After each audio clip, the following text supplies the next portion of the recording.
What is going on, people? What is going on? It is your boy Sean Spencer. I am back again. You know who it is. You see it right up there. Right up there. We on air, people. We are here live and direct, talking to you, chatting with you, trying to see how you doing, how you feeling on this day. This day, Thursday, June 4th, Thirsty Thursday for some. Hope y'all are doing well on this day. Your boy is back again. And listen, you already know who it is, man. You know what I'm here for. Talking some sports, off the wall media, brought to you by Off the Wall TV, doing our thing. Just, hey, chit chatting with y'all, man. I hope y'all have enjoyed this day. We've had so many cool shows have been going down today. So many have been out there. And if you have not gotten a chance to take a look at some of these shows, you're really missing out because there's so much good stuff that is out there that you gotta check out, man. So look, it's your boy Sean Spencer. I am back. Definitely tap in with me. You know, we're over here trying to chit chat about a little bit of this and a little bit of that. But you know what I'm here for, guys. I'm here because the NBA Finals has begun, ladies and gentlemen. Yes, did y'all get a chance to watch the NBA Finals last night? Did any of y'all see that? I need to know. I want to know if y'all checked it out. I want to know if you got an opportunity to get down with it, man. It was so fun to see. If you didn't see it, you missed out on something great. And hey, listen, I got a chance to watch. I was on the edge of my seat, back and forth, back and forth. Seemed like everybody was killing it from deep and I thought it was fire, man. I absolutely loved it. Let me know your thoughts of game one of the NBA finals, ladies and gentlemen. It was something to see. And look, we got to talk about it. If you guys didn't see what happened, the New York Knicks, the Knickerbockers, got it done. Beat the Spurs 105-95, led by Jalen Brunson having 30 points in that first game. The game went back and forth. It was really cool to see kind of just how the whole thing played out, man. Let me know your thoughts, where y'all stood, how y'all felt about it, man, because I was into it. I was diving in. I was watching. I was, got the popcorn ready. I was doing my whole thing. But I mean, it seemed like that thing just popped off from the start. It seemed like from the very first tip, Knicks get it. Brunson dribbles down court, pop, pop from three. Then they bring it back down, pass to Wemby. He gets down, squares down, Jalen, squares up Towns, Karl Anthony Towns, takes it inside, hits that little elbow, and we were off and running. The Knicks jumped out early. I think it was something like 8-2, very early. Then all of a sudden, you see the Spurs just start rumbling. I mean, you see the Spurs just hitting from deep. These guys were killing it. Dylan Harper, Alvarado, all of them cats was just nailing it from as they were going down court. And you're sitting here like, wait a minute. But let's not be surprised. We have seen the Spurs do like this. They did like this against OKC. They did this a couple series ago. Like they have been hitting, and it hasn't just been Wimpy. It has been the supporting cast. It's been all these different guys killing it. So much so at one point Spurs got up 27-10. You know what I mean? Tyra's in the building. What's up, Tyra? How you doing?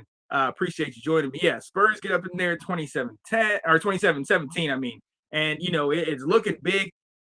Brunson goes down, and everybody's kind of like, whoa, wait a minute, what's going on? Obviously, he comes back. And I mean, look, the Spurs, even going in towards halftime, the Spurs ended up jumping up to, I believe it was 55-48 going into the half. And then third quarter, they kind of open up that lead in the game and got up to maybe like 13 points. But the Knicks just continue to fight back, continue to just chip away each little time, chipping away, getting it, keep going back into this thing. And then to the point where they come all the way back, and then the fourth, they kind of separated, and it was crazy. Knicks get game one of the series. Let's dive into it really quick because one of the things that I talked about, and remind you, I said Knicks in 6, so let's put that right out there right now. But one of the things that I really harped on as far as going on with the Knicks and get with the Spurs, as far as the Knicks, I thought they just seem to be a collective group of guys that is just one series, one basket, one defense stop, one offensive series, just each individual boom, boom, boom, boom playing together, as opposed to the Spurs, who we know what's going on with the Spurs. The Spurs are led by Wemby, and it's the rest of the cast. You have Castle, you have Champagne, you have all these guys coming together, and notice, I mean, Harper killing it. I mean, young guys doing big, big things. But the issue is, it we can tell that things are led by Wemby, and if Wemby is on, which I mean, 26 points, 12 boards. I mean, I think you could say it's easy to say he was doing well, but I think that it was a little different. There was some things that were off and on when Wemby was off the court. Things went a little faster when he was on the court. It was a little different. Let me know how y'all feel. Let me know how you guys thought about the game. And bear with me. I'm jumping on a couple different social media things right now, just trying to see where everybody stands and how y'all felt about it. So definitely tap in with your boy and let me know where your heads were at on this thing. But look, I mentioned it earlier. Harper went off early on, had 12 in like the first half, just nailing it from deep. You had Champagne. I mean, in that first half, dude was electric.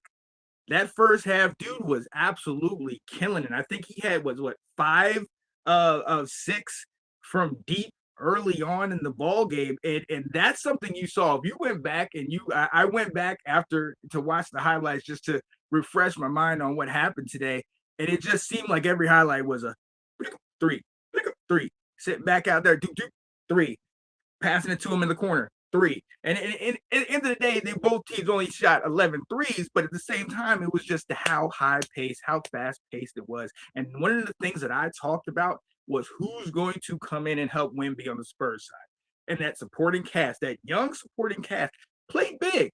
I mean, let's talk about Harper, talk about Champagne. Both those guys came up and played huge. Castle. These guys looked great.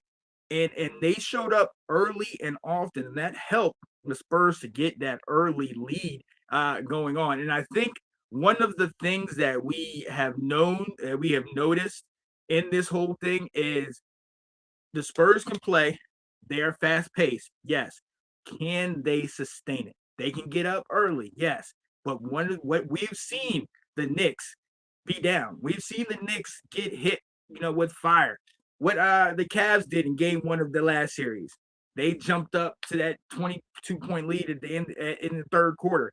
The Knicks just kept chipping away at it. And you saw it, man. But we do have to shout out the fact that Champagne was dude, ended up with 16 points. Harper showed up big. Castle showed up big. These guys for the Spurs definitely showed up and played huge. They played huge, and it was led in that first half from deep. We saw what went on. But if I'm being serious, if I'm really breaking it down, where this game came down to, I think we all can look back and show, if you watch the game, there was one guy that was the heartbeat of the team, and he led all scorers, and that was Jalen Brunson. And look, that's going to be the story. I mean, obviously he kind of downplayed it when after the game, when they talked to him, and he said, hey, I'll be fine. But they did have to take him out twice in that ball game. Brunson went out twice with a apparent knee injury, and yet he still led the team. And in that fourth quarter, he took over. You saw it. I mean, he had the ball. He was facilitating. He was making the necessary shots. I think he was something like 12 of 31 from the field. He only had 2 threes, but he still did everything that they needed him to do. A couple assists, a couple boards. He was just picking up, doing big. And this is a huge thing, because when you look at this, and for those of you that know a little bit about history, and Brunson, I know all my older Knicks fans, they will remember kind of with Brunson going down and then having him take him in the back, and then you're kind of like, uh-oh. And then he comes back and plays the way he did.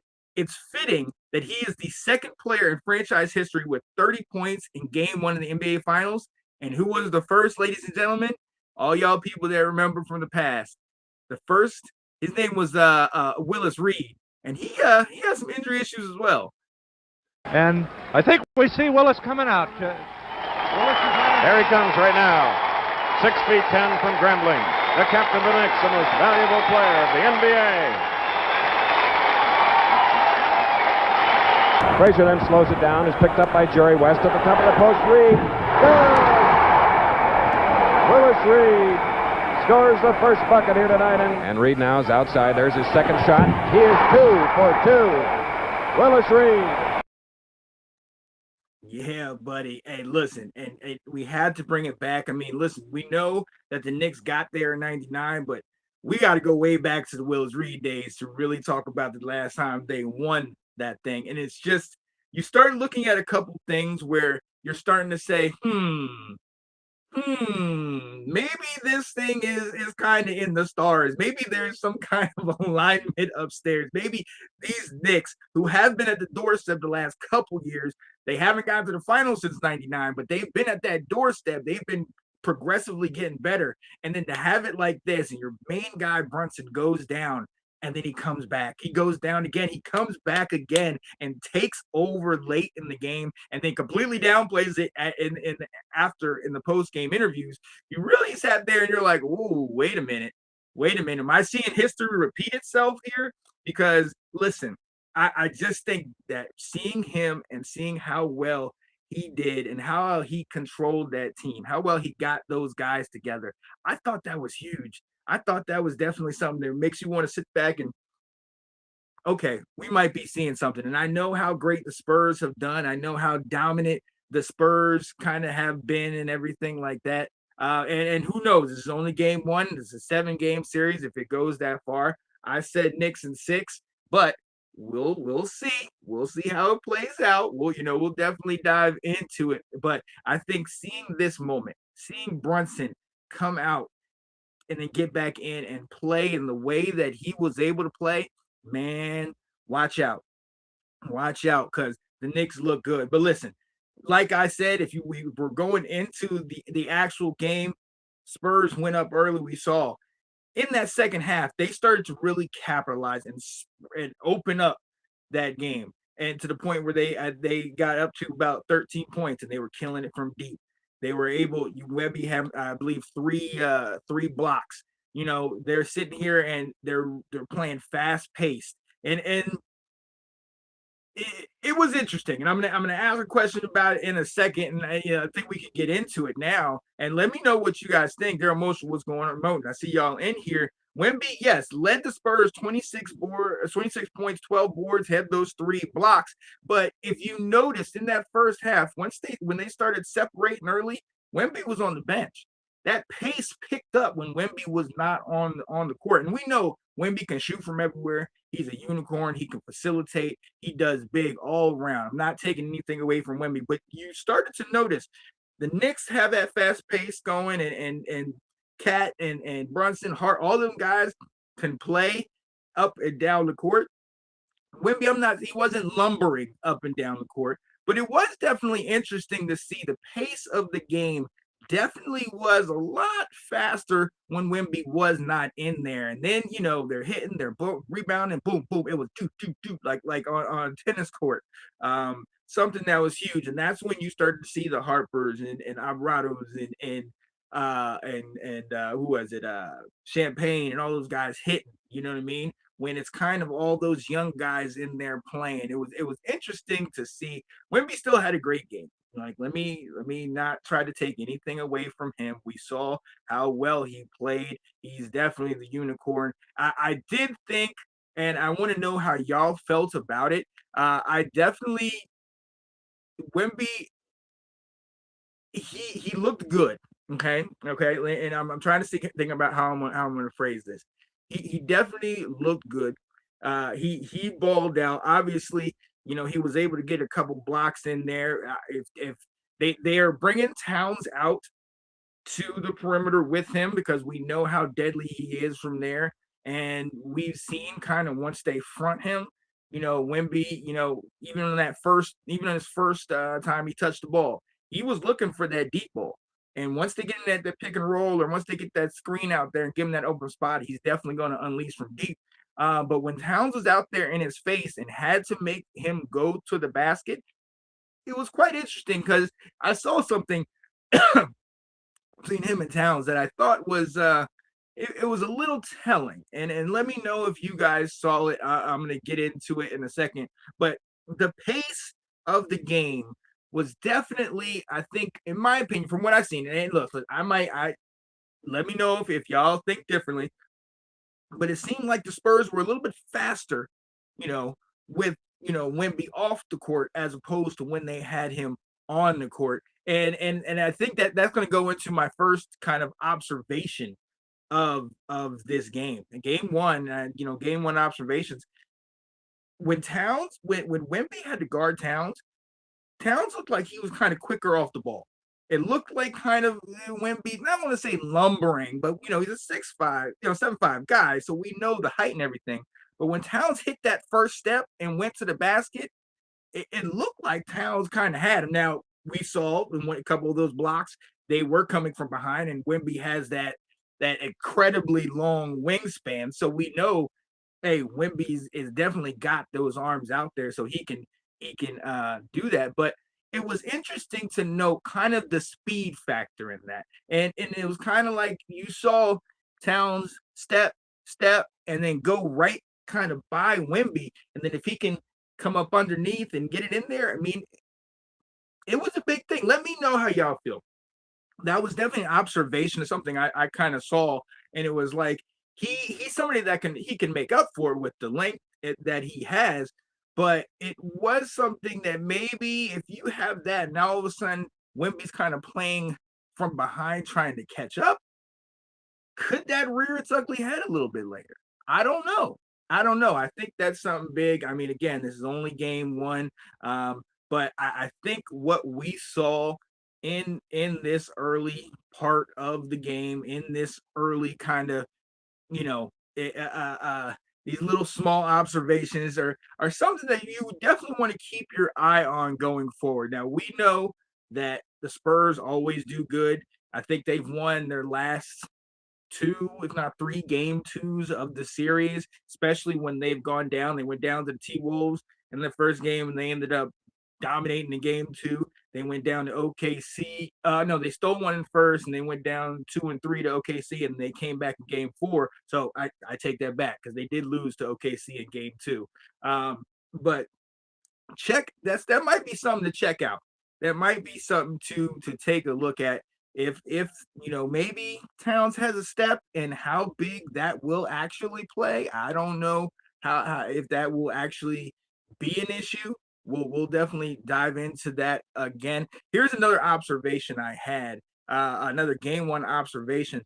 Twice in that game, the Spurs took a double-digit lead once, and they lost it. In the first quarter, they went up 27-10. That's what I initially talked about, how Wemby was not in the ball game, and those young guys just kept running that fast-paced offense. They were hitting, and continued to put it up. And then coming out of halftime, where they already had about a 7-point lead, 55-48, and then eventually stretched that to about 13. And you start to see them hitting, but I think that it was very curious to see, because we know they've had times where they've definitely jumped up and they've definitely kind of separated things in the ball game. And you see it and you're kind of like, "Whoa, here we go." But the Knicks just kept chopping. And that's something I think I want to ask you guys. What do you guys think? Is that more on the fact that the Spurs can get up there and they can separate when they're on, or is that on the Knicks? Is that on the Knicks for saying, hey, we've been down before? They were down 22 to Cleveland in game 1 of that series and came all the way back and won it in overtime. Is that what we're seeing here? The Knicks are just one of those teams that just never get mentally out of it. Yes, you can get up on us early. Yes, you can start jumping up and dominating and doing X, Y, and Z. Just keep playing. That mentality, that never say die, that never quit, that constant boom, we're going to keep going. We're going to keep coming. We're going to keep nailing it. Boom, boom, boom. You start to see, slowly how people's wills get taken. You saw what happened with Cleveland. After game one, they were never the same, and the Knicks were able to just run with it. And then you start to, it's like that snowball rolling downhill where it's kind of like, all right, they already got this momentum. Yes, we know the Knicks have had rest. The Spurs just played last week. Knicks, they've been off for a little bit after sweeping Cleveland. So there might have been a little fatigue in there, and that might have lent to, a little bit of why Wemby looked like, Towns was able to take him off the ball. That could play a factor in it. But I think it was quite interesting that twice in this game there was a double-digit lead. There was separation, and the Knicks bounced back. I believe at one point the Knicks, were down. They didn't come back from the deficit until they got to be about 37, 38. They hop in, and it was back and forth, and then all of a sudden you see the Spurs jump out again. You know what I mean? And then the Knicks eventually ended up getting back in there and doing it. So let me know how y'all feel about that. I need to know if y'all are, these are just a couple of observations I saw. Did y'all see that? Were y'all paying attention to kind of how there was a little separation by Spurs, and then Nick slowly chop, got back. Another separation, a little bit bigger, and then the Knicks kept coming back. Like that. That's something to look forward, as we go down into this series. That's something to definitely keep your eyes on, because if that rears its ugly head to the point where the Knicks continue to come back, no matter the deficit, all of a sudden you got a young team in the Spurs that's sitting here looking like, oh, well, can we ever get is there ever a number that we can get up 10, 15, 20? Are we ever going to get up that high? And is there any lead that's safe? And I think that's the question that you're going to have to ask, especially when it comes to a younger squad. A young team like that, and then you get into the third, and once the Knicks come back, I think they tied it up at 70-71 with under 2 minutes left in the third. And then from there on out, you're starting to see the Knicks just slowly chop, and then run away with it, And look, and the thing I think, and I've said this before, I think the difference when you look at these two teams, and I've said, we know, hey, the Knicks, the Spurs are a deep team. The Spurs have the talent all over the place. Champagne, Fox played 38 minutes, only got 7 points. We know that ankle is still messing with him. Vassell, Castle, they got the vet in Barnes. Harper, who played 28 minutes, got his 16 points. We know that the Spurs have a deep team, absolutely. But if you go back and you look at the Knicks, and you look at just the ability that the Knicks had, and you have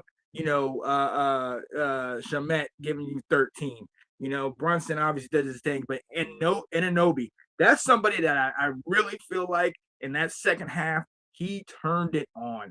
I mean, his three ball was elite status. He got him hit him in that corner as click night. I mean, just two. I think there was a run where it was like 2 or 3 series down the court. He's popping them with threes. He's doing it. His game in there played a big difference. Josh Hart, he only had 3 points, but I think one of the more underrated things about his play is he had 15 boards. He had 6 assists. You know what I mean? He was sitting here playing the working man's game. He's not going to get the glory and the points and everything, but the little things that he was able to do, it proved to be one of the big deals that was an issue for the Spurs. And you start looking at these double-digit leads, and you're like, oh, well, this guy didn't have a good game in people's eyes, but at the same time, did he? I think maybe he did. I think he did have a good game, and then obviously you go to your boy Cat, the big Cat, with 18 points, 12 boards, 4 assists. These guys, you start adding these things together, you start adding them all together, and you have them led by Brunson, and you're starting to look at something where it's like, wait a minute, these guys might be a team of destiny in the Knicks. And look, this is only game 1. We know how in series past, the Spurs never say die. They did it against the T-Wolves, ended up getting them in 6. And then obviously with OKC, the defending champions, that's no small feat, having that young of a team to sit here and take them out in 7, and in doing finishing up on the Thunder's floor, we know they are battle tested. And look, the Spurs, they're not gonna just roll over.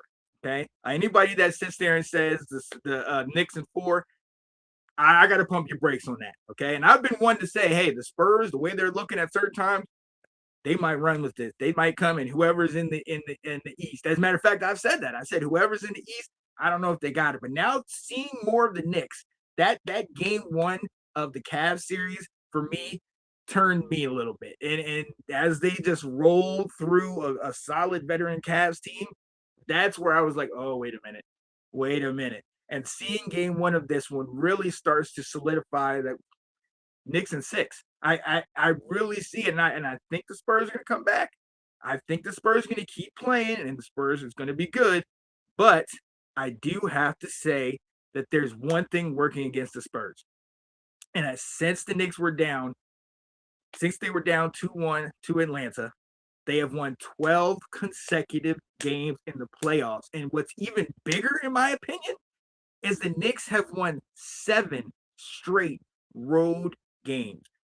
One of the things that we always knew is, especially you're going into the series on the San Antonio's floor, you had Tim Duncan in the crowd, you had Admiral David Robinson, you had all those people that are big on San Antonio and Go Spurs and blah, blah, blah, all this stuff. But you also have the fact that the Knicks have won their 12th consecutive, or they're playing, to win their 12th consecutive game prior to this. They had 6 consecutive road wins ahead of this one. So there's just something in there with the Knicks that you're just like, man, these guys are just, they're playing tough. They're playing together. They're a unit.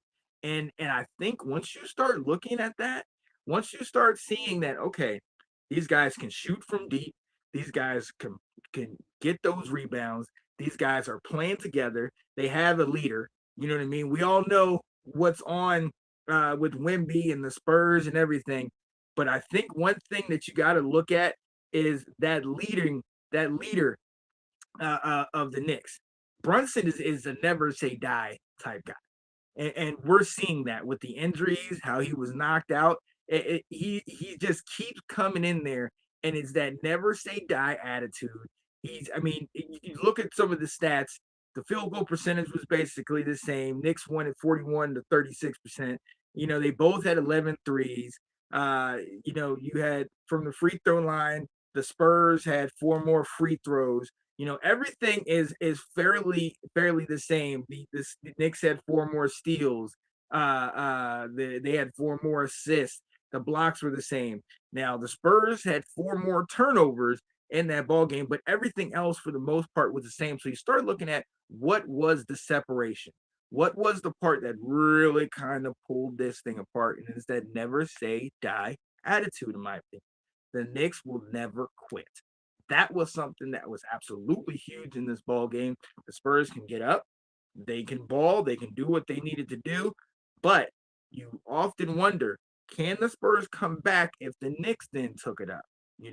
Because we know the Knicks can play from behind, but can the Spurs play from behind? And that's going to be something we're going to have to see going forward.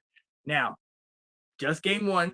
These are just my game 1 observations, so don't shoot me, don't come at me, because I'm sitting here saying this. I told you before, I picked Knicks in 6. We'll see what's happening. Even some New Yorkers are kind of like, hey, the Spurs are really good the way they're playing. And look, nobody should say nothing negative to Webby. Victor Wembanyama is that dude. We've seen how good he can play. The guy is a unicorn. He's a monster up there. These are just a couple of these observations that I've seen.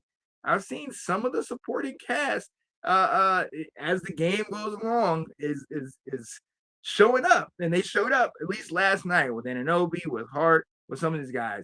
Big Cat with the way he was playing on Victor Wembanyama, because it wasn't like Harper wasn't killing it. It wasn't like Champagne wasn't killing it from deep for the Spurs. Webby had 26 points, 12 boards, like I mentioned earlier.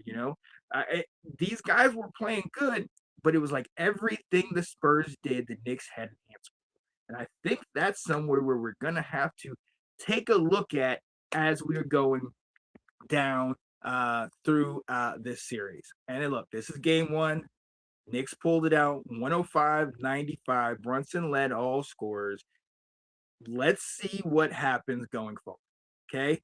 Game two, I believe it's tomorrow night. You're definitely going to want to check that out. I want to check it out. Now I'm fully invested in this. You guys let me know what you think. Who is going to pull game two out? Is this a Spurs thing where they even up the series? Is this a Knicks thing where all of a sudden now we're back again? The Knicks you're getting two. I mean, listen, until it happens, the Knicks have not lost a game in what a month and a half, 2 months. We've got to go back to the Atlanta series to round one of the playoffs. So it really is going to make you think. Okay, the Knicks, are they a team of destiny going into the opponent's floor, going into San Antonio's house, and coming back down 10 at one point and then down 13 to eventually get a 10-point win in game one? And your star gets hurt twice and comes back in, a la Willis Reed, Brunson out there. And it's fitting. Like I said before, Brunson he's the highest scorer in game one in Knicks franchise history since Willis Reed in 1970. Or no, not the highest, the second player in franchise history with 30 points in the first game like Willis Reed. And we saw that clip of what happened with Willis Reed when they said, I don't know if he's going to be able to come back. I don't know what's going on. And then he ended up, they didn't know if he was going to be able to play. And then he ends up coming there and playing. It's cool to see. You see history kind of repeating itself. Can will this happen? I don't know. We'll see. But ladies and gentlemen, we had to talk about it. I wanted to give you my quick little recap of the Knicks and Spurs game one. Knicks 1-0 in the series, 105-95 over the Spurs. Brunson led all scorers with 30 points. Webby also had 26 points, and it's fitting that both of those who were the leaders of their team, they led their team in scoring. They were both the first ones to make a shot in the ball game. So, hey, we're in it. We're in it now. All right, we got at least, we'll see. Maybe we have 6 games left. I said Knicks winning 6, so that means only 5 games left.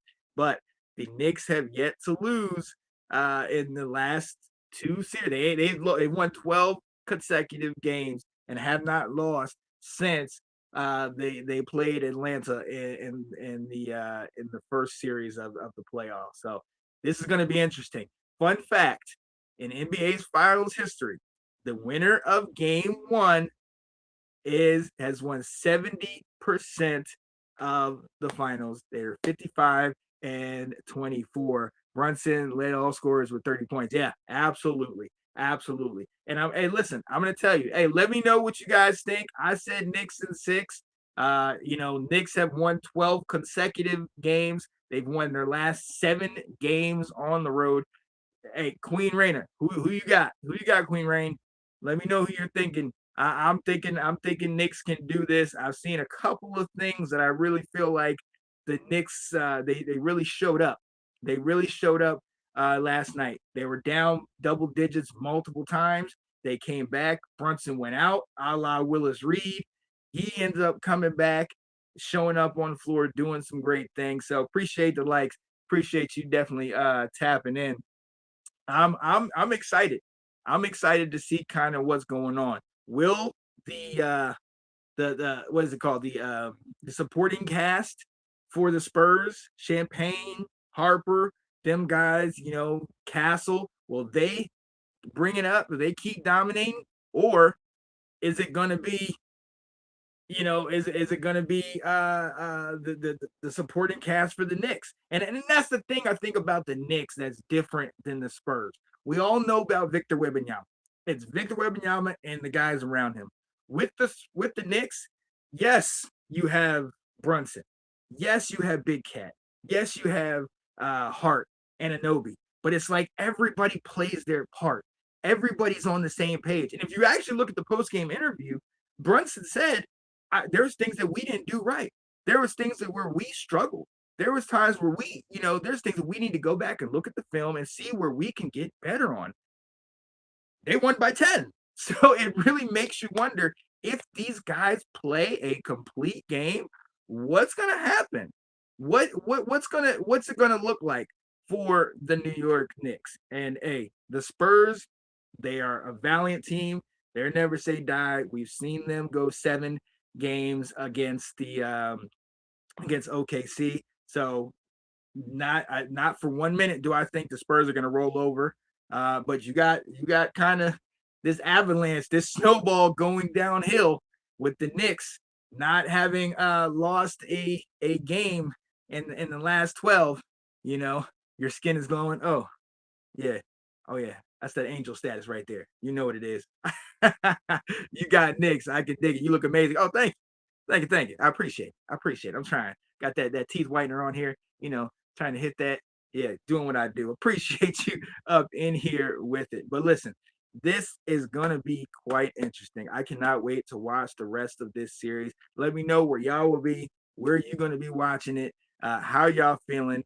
Can the Spurs come in here and steal a couple, maybe even steal the series? I've heard some people say Spurs in 7.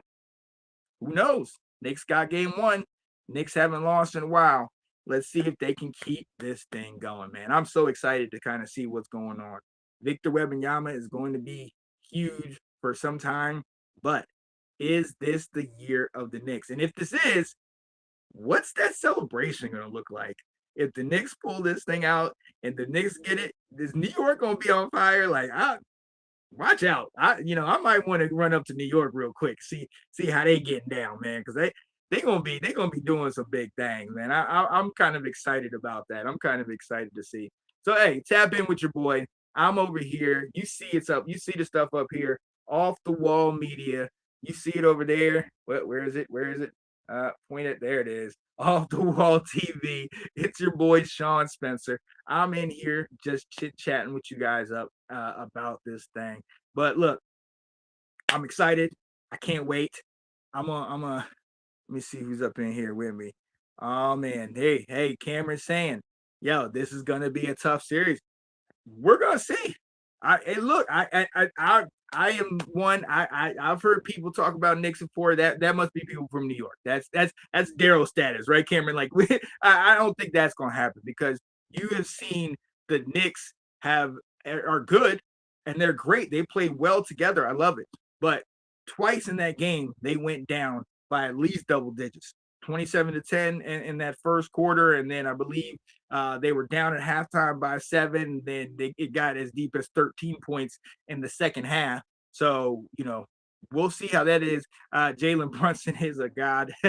30 points, led all scorers with the injuries and everything like that, and having him come back, he is great. Jalen, what's up?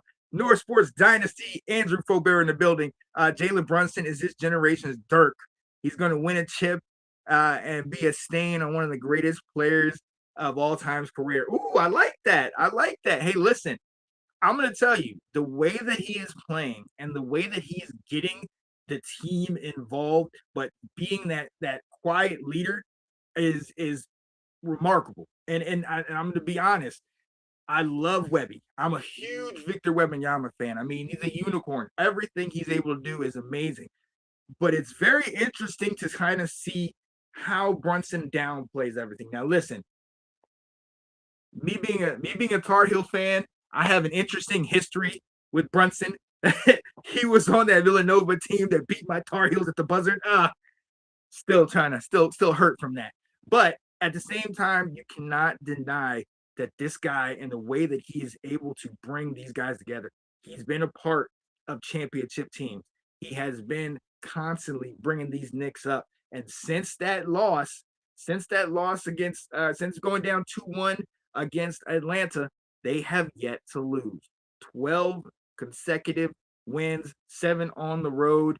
I'm telling you, I got Knicks in 6. Wemby needs to lose to be the GOAT. I can see it happening because he's going to be great, period. We already know what it is. Sneaky's in the building. What's going on, Sneaky? How you doing? We already know that Wemby is going to ball out. Barring injury, barring any unforeseen things, Wemby is going with the way his ability is, the way he just is able to play. His game is electric. He's going to get his time. He's going to do great. With that being said, this series to me, if we're looking matchups, if we're looking this, Big Cat and how he's able to kind of take Wemby off the ball. Big Cat is able to kind of get in Wemby's face, and Wemby was still jamming it on him. You know, Wemby still can get up there, but I think that matchup is a good one and it benefits the Knicks. The Nova Knicks. Listen, I like it, man. I think this series and the way that the Knicks kind of play together, the way that they kind of lean on each other and they never say die. I think we saw everything we needed to see from the Knicks in game 1 of the series against the Cavs, the Eastern Conference Finals. Down 22 in the third, and then all of a sudden you just see the Knicks just keep balling out, keep playing heavy and doing great things. And now all of a sudden you're in this series, they get down multiple times, their star comes out, and then they continue to play, continue to do big things, to keep to get it done. I got Knicks at 6, man. Let me know how y'all feel. Lady Rain says she got the Knicks as well. You know, tell me where you guys stand. Who do you guys think is going to take this thing? And, you know, Brunson, you know, we see how he's playing. Is that knee injury going to rear its ugly head? Is that going to be something that we need to pay attention to going forward?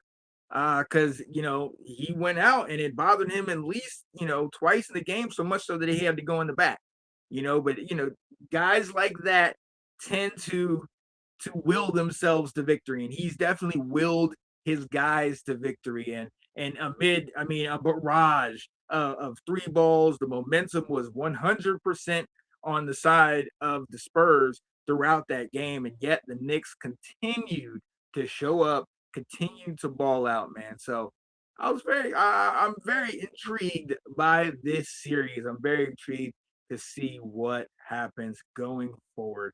Hey, let me know how y'all feel, ladies and gentlemen. You know what I mean?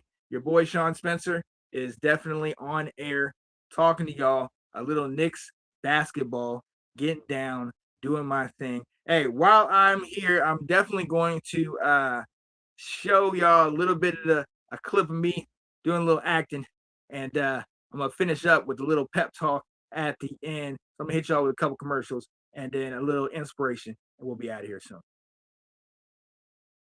Howdy y'all, Sean Spencer here.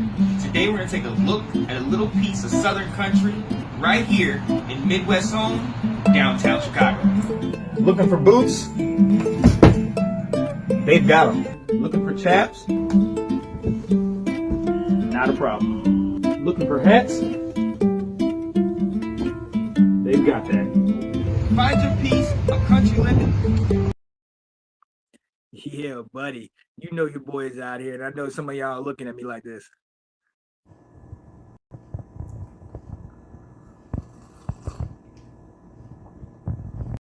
I already know how y'all feel. Some of y'all, I know my family looking at me like that, like, my man, what you doing? What you got going on? Oh man. But look, we're gonna end this thing real quick. I gotta show my pep talk.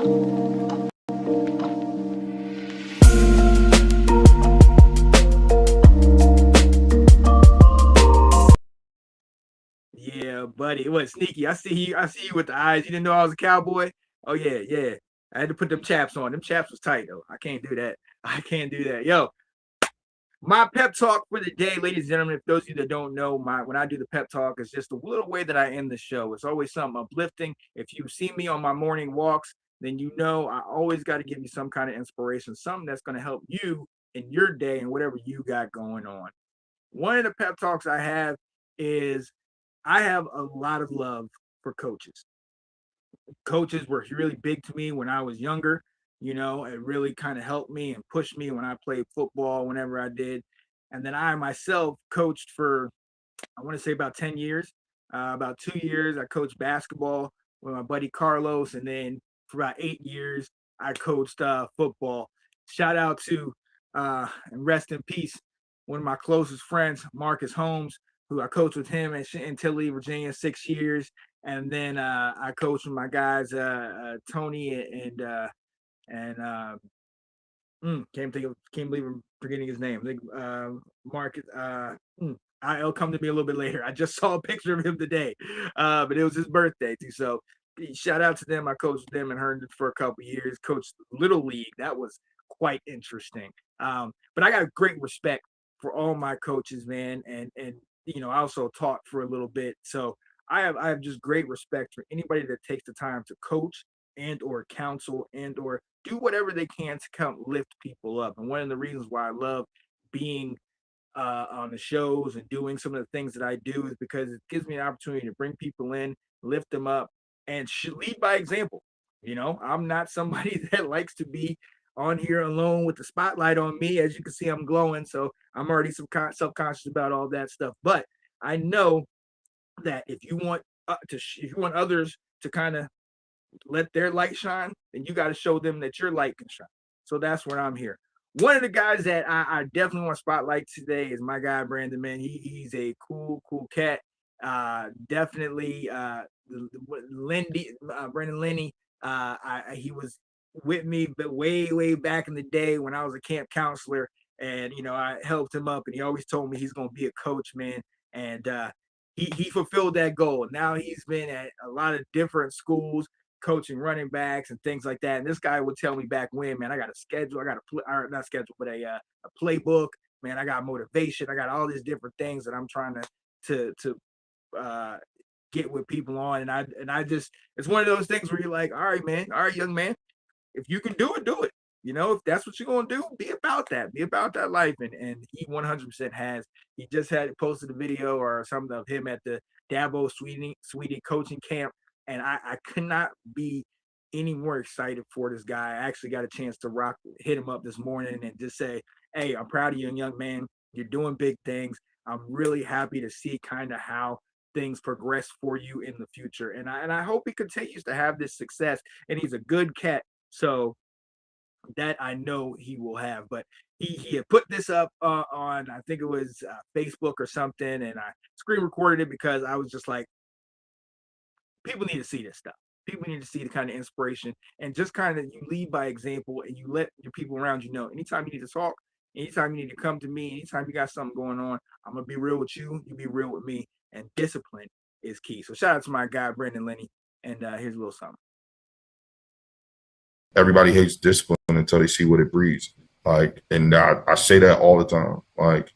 Everyone hates discipline until they see what it breeds. And so my players know that. They know on the field it's a switch that's going to go off. And off the field, I'm very much a no nonsense guy, but I also too understand relationships. I also too understand, hey man, my door is always open. They can always come in here and they're gonna hear what they need to hear. I'm not gonna tell them what they want to hear. I'm gonna tell them what they need to hear. And they know, I'm not afraid to have them tough conversations. But also too, I'm gonna be that person that props them up and loves them up and say, hey man, I'm proud of you. Absolutely. And listen, that's what a lot of times what we need to hear now. A lot of us are in our heads with stuff. Man. I could be the first to tell you right now, man. I got so much swimming up here from time to time that there have been times where I've leaned on substances or I've leaned on other things to kind of just turn it off because there's so much going on. But I think one of the things that I think it was key that he said is discipline. Ladies and gentlemen, you gotta be disciplined. I have been on this season. I've been in this season of consistency lately. If y'all know, every morning I get up and walk every morning except Sunday, and that's because I gotta go to church. I do Bible study with moms, then go into church because I gotta get that good word and get fed by the Bible and the scripture and all that good stuff. But every other day I am out there first thing in the morning, and that is very hard because that bed is so comfortable. Them covers are cozy. I'm just like, man, I just want to stay in here and keep it sleeping. But I got to get up and I got to go and get my grind and be consistent. Part of being consistent is being disciplined. Consistently getting up, doing it, being disciplined day after day after day. And that is such a big deal. And I love what he was talking about is that sometimes you got to have those tough conversations with not just with you, but with other people. You know what I mean? It's easy to do it once in a while, but it's also easy to say, you know what, I'm gonna do it another day. It's easy to pump your brakes and be like, I'm good. I'm good. I don't need to worry about. I don't need to do that.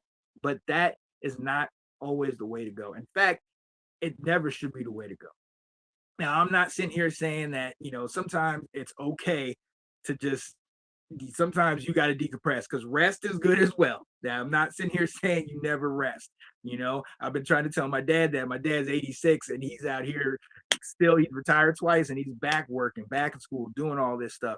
And on one side, I'm just so thankful that he is able to still be on and popping and kicking X, Y, and Z. But I've been going over to this job place, looking at jobs and updating my resume and all this. And he was telling me he's going over there today. And I'm like, Dad, you get a break, take a break and relax. But that discipline, he's a Marine, that built that psyche, that keep going, keep taking that next step.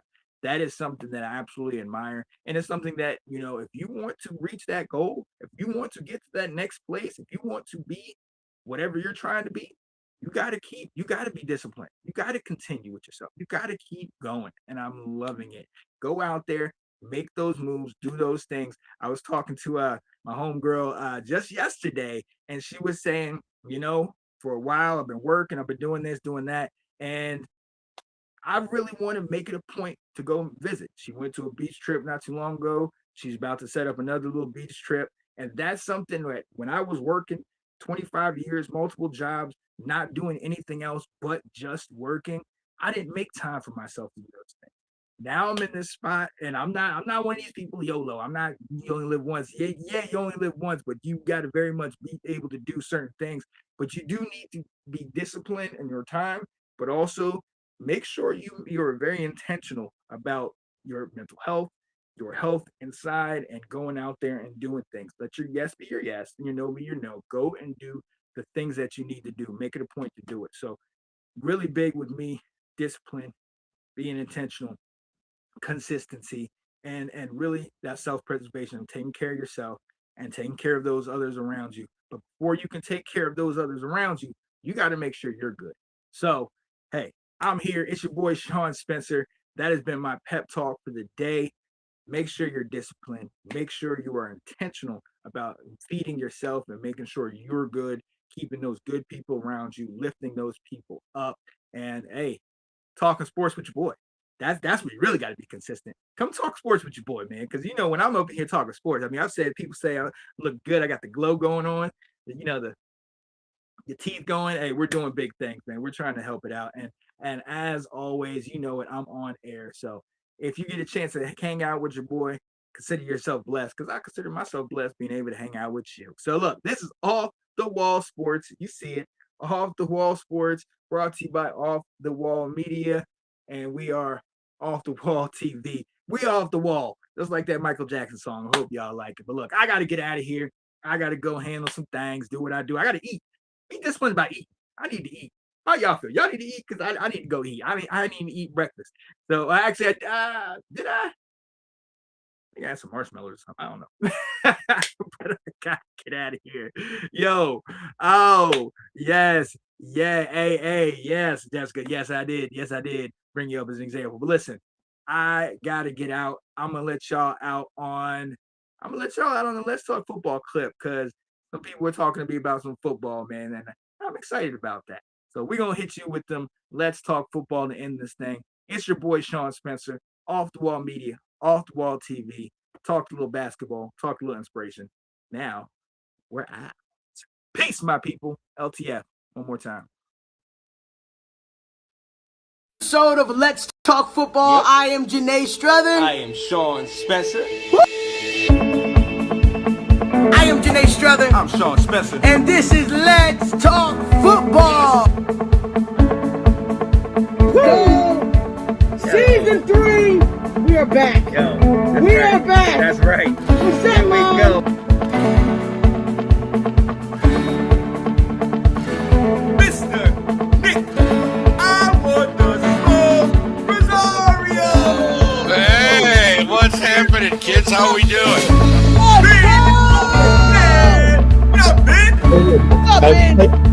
Janae, Sean, thanks for having me.